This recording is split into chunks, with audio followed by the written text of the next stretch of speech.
आज के दौर में यह देखने में आता है कि इंसान बात बात पे गुस्सा करने लगता है।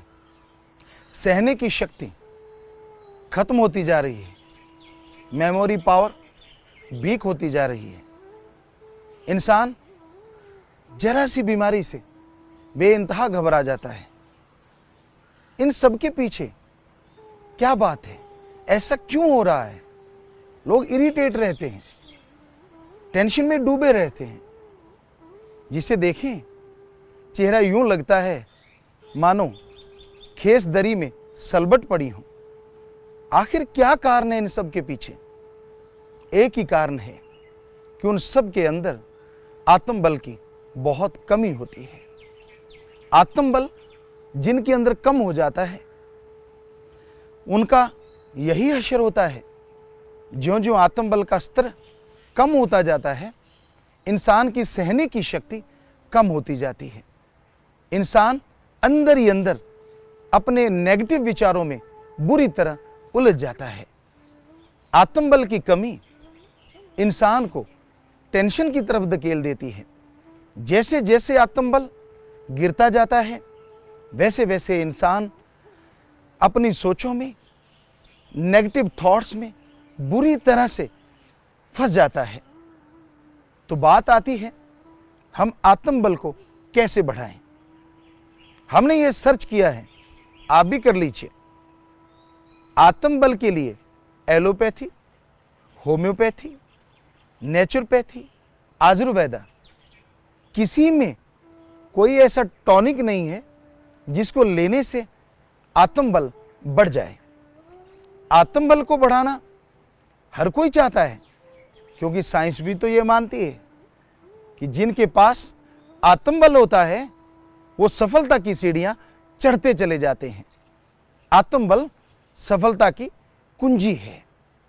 और हमारे धर्मों में भगवान की कृपा से हमने पढ़ा है, हमारे हिंदू धर्म के पवित्र वेदों में साफ लिखा है, जिनके अंदर आत्मबल होता है वो भगवान के कृपा पात्र होते हैं।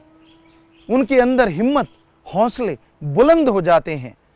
और जब इंसान हिम्मत करता है तो भगवान मदद करता है। हिम्मत करे अगर इंसान तो सहायता करे भगवान। ये हमारे हिंदू धर्म में आया। यही बात हमने क्योंकि सभी धर्मों को पढ़ा और साइंस के नजरिए से पढ़ा, इस्लाम धर्म में आती है कि जिनके अंदर रूहानी ताकत नहीं होती वो लोग कभी भी किसी भी कार्य में सफल नहीं होते। हमेशा उलझे रहते हैं, हमेशा वाद विवाद में या टेंशन में। तो रूहानी ताकत आती है अल्लाह की इबादत से, कलमा अता करने से। जैसे जैसे इंसान रूहानी ताकत में आगे बढ़ता जाता है, वैसे वैसे उसके अंदर ताकत आती है, हिम्मत आती है। और ये भी लिखा है, हिम्मते मर्दा मददे खुदा। हिम्मत आएगी रूहानी ताकत से। तो ये बात सिख धर्म में लिखी है। हमारे गुरु साहबानों की पवित्र गुरबाणी में बिल्कुल साफ साफ लिखा हुआ है कि इंसान जब वाहिगुरु से, परमात्मा से दूर हो जाता है तो वो अपने आप से दूर होने लगता है। उसके अंदर बहुत ही गिरे हुए विचार आते हैं। उसका दिल नहीं करता किसी से बात करने का। तो जैसे जैसे ये आत्मबल गिरता है तो आदमी को दुख, चिंताएं, परेशानियां घेर लेती हैं। तो आत्मबल बढ़ता है वाहिगुरु का नाम लेने से।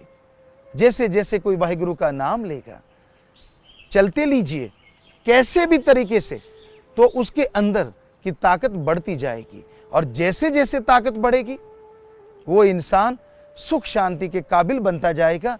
और यही सिख धर्म में लिखा कि आदमी अगर वाहिगुरु का नाम लेके आत्मबल को बढ़ा लेता है तो परमात्मा आके उसके हर कार्य को संपूर्ण कर देते हैं। अब आते हैं बाइबल की तरफ। क्या कहती है बाइबल, पवित्र बाइबल? उसमें भी बिल्कुल ही है, यही बात है कि विल पावर जब डाउन लेवल पे चला जाता है तो आदमी के अंदर नेगेटिव थॉट का जमावड़ा हो जाता है। नेगेटिव थॉट्स उसे घेर लेते हैं और वो किसी भी कार्य को हाथ डालता है तो वो पीछे की तरफ जाता है, आगे नहीं।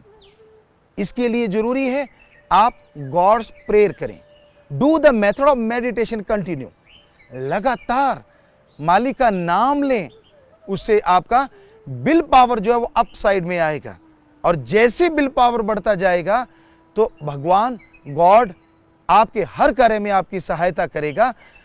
आप हार्ड वर्क करेगा और गॉड का ब्लेस आपको जरूर मिलेगा। तो ये हमारे धर्मों की थ्योरी है।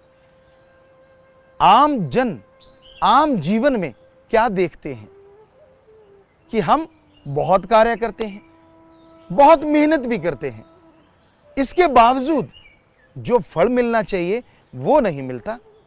आखिर क्यों? ऐसा क्यों होता है? सब कुछ करने के बावजूद मेहनत का फल नहीं मिलता। इसका एक ही कारण है कि आपके अंदर का आत्मबल गिरा हुआ है और आपके संचित कर्म आपके रास्ते की रुकावट बन रहे हैं। तो जैसे जैसे आप उस कार्य में सफलता हासिल करने की सोचते हैं, वैसे वैसे आप पीछे की तरफ होते चले जाते हैं।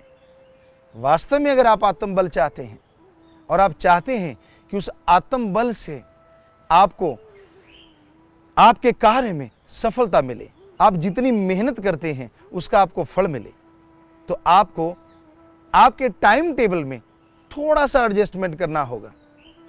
आपका टाइम आपने एडजस्ट कर रखा है। आप सुबह उठते हैं, फ्रेश होते हैं, फ्रेश होने के बाद नाश्ता लेते हैं, जो भी खाने पीने का जो जिसको अच्छा लगता है आप उसे लेते हैं और उसके बाद आप अपने दिनचर्या में चले जाते हैं। जो भी कोई कार्य करना है, जैसा भी कोई कार्य करना है, आप उसमें लग जाते हैं। तो सब आपका टाइम टेबल फिट है। सारा दिन कार्य किया, फिर आप लंच लेते हैं, फिर चाय लेते हैं, शाम का खाना लेते हैं, बच्चों को टाइम देते हैं, सो जाते हैं। सब ठीक है, कुछ गलत नहीं।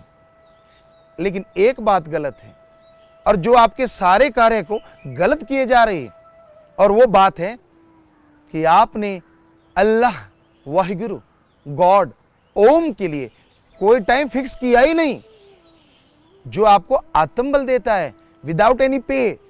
बिना किसी पैसे के आप आत्मबल हासिल कर सकते हैं और वो आत्मबल पूरी दिनचर्या में आपका साथ देगा, पूरी दिनचर्या में आपके काम आएगा। तो आप आत्मबल के लिए भी समय दीजिए। जब